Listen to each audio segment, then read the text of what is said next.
Welcome everyone to the Kindle Report, where I share my 40 years of experience to help you manage your portfolios and protect your wealth. Don't forget to subscribe, like, and share these videos.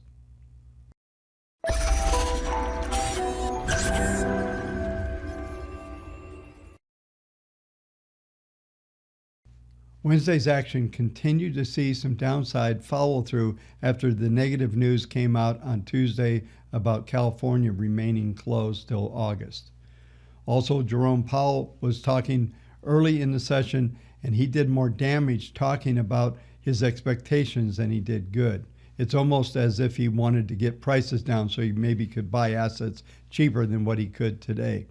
For the most part, the Fed's been paying premiums for a lot of mortgage backs, bidding the market up, which is an interesting strategy. One of the things that becomes more painfully obvious as the economy continues to stay offline for the most part is that the valuations in the markets are way overdone. They're the most overpriced, probably going back to the dot-com era. So far, Florida and Georgia are coming online. There has not been an increased caseload coming out of those states. So far, so good. As I mentioned a couple of days ago, it won't take much to scare the market, and they definitely have scared the market. In fact, I'll go through in the technical section where the VIX index is actually giving a buy signal, suggesting that we're going to see more downside. One of the things going on in the background is earnings. For the most part, all of the reports are basically white noise. They're just, nobody's paying attention to anything that's coming out. A couple of the larger companies may make comments, but right now, earnings have been discounted to zero and they have virtually no effect. We will also get unemployment claims to come out. There's still expectations for more acceleration of potentially of a couple million plus. We'll see how those come out, but we've now totaled over 30 million jobs lost. One of the stats that I was reviewing earlier today said that it's potentially going to be 30 to 40% of the jobs that have been lost during this pandemic will never come back. This is a bit worse than it was in 2008. There was about 8.3 million jobs lost during that time. We're likely to see as many as 10 to 12 million jobs permanently lost, and that will take years to rebuild. Over the months to come, we're going to have to continue to sort through the reopening of the economy. This sets the tone for the sideways movement that I've been talking about for the last couple months.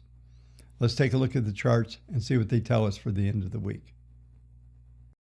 We're going to start off by looking at the VIX chart.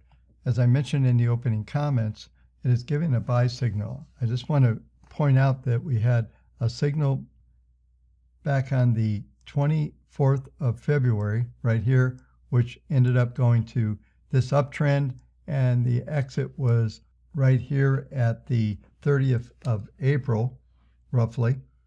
And now we've got a new buy signal coming in here, and there are some downward sloping moving averages, but we're likely to move up into the 40-45 level again. So this is actually signaling that we're likely to see some continued downside in the markets. Just like I've discussed in the S&P, the downside appears to be limited as the upside appears to be limited in the VIX. One element I want to point out, I've been talking about the buy order that we got on 326. It exited on yesterday's open. So that trade is done. We're no longer long on the models. We're in a neutral mode and now moving down towards some of these areas that I've been talking about at the 24 to 2690 area, with the extreme right now of 2650. Just keeping in mind the VIX chart is telling us that volatility is going to increase, therefore we're likely to see more downward prices. We're down about 10 handles overnight right now in the futures, and they're looking like they're going to move directly down toward that 2724 to 2690 area. Now there's still some pretty decent support. These indicators down below are actually updating in real time, and they're turning up, which is somewhat of an interesting scenario. So it tells us that there's likely to be some stability in some of the support levels, which I'll discuss next. But this pattern is definitely going to continue to seek lower prices.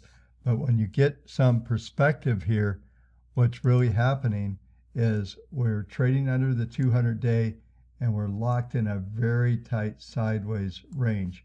And so that range right now is the 29.50 to 27.41 level.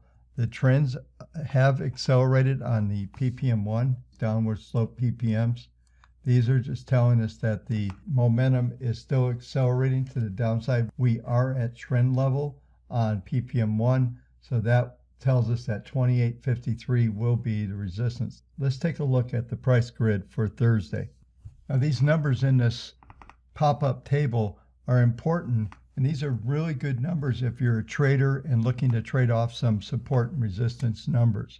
Right now the S&P futures are trading 28.03. The low so far has been 27.96, and support 1 is 27.93. If that level doesn't hold, then the next level is 27.71 and so forth. On the upside, we have substantial resistance at 28.32, and then above that at 28.50, then again at 28.54, which coincides with that 10-period moving average I discussed with that downward sloping angle of minus 0.35. The range is likely going to be 27.93 with a high of 28.54. That would be an S1 R2 hit, and if S1 is taken out, then S2 R1 will likely be the range. So we'd have 27.71 to 28.32. This is an important grid. I'm going to start putting these numbers out every night, especially for those of you that are trading or scalping off of the E-minis. This will be very helpful to you to have this grid available. Let's take a look at the weekly charts, which is a very interesting pattern. I'm now went off the futures and onto the cash. The cash market is telling a different story in that it's had a outside reversal pattern. We made a higher high than last week and a lower low. So if we close below 28.20 on Friday, that's going to set a pretty negative tone. Also, I want you to notice that the PPMs on a weekly are turning down, and PPM2 is accelerating, and it's back under its first derivative, which is a very negative sign. So all of the moving averages are starting to roll over, which gives a further evidence that that pattern that I discussed last week, that large ABC sideways pattern, is likely to unfold. Let's draw that pattern in again. This was the move down to the 2100 level. We now have the move up to the moving averages. We still have this declining 10-period moving average at 0.56. Now we're likely to see this ABC pattern set up. So this is A, this top here is A. There would be a B wave down. Most likely will hold around this 200-week moving average, 27.12. Everything points to that level. So let me redraw that.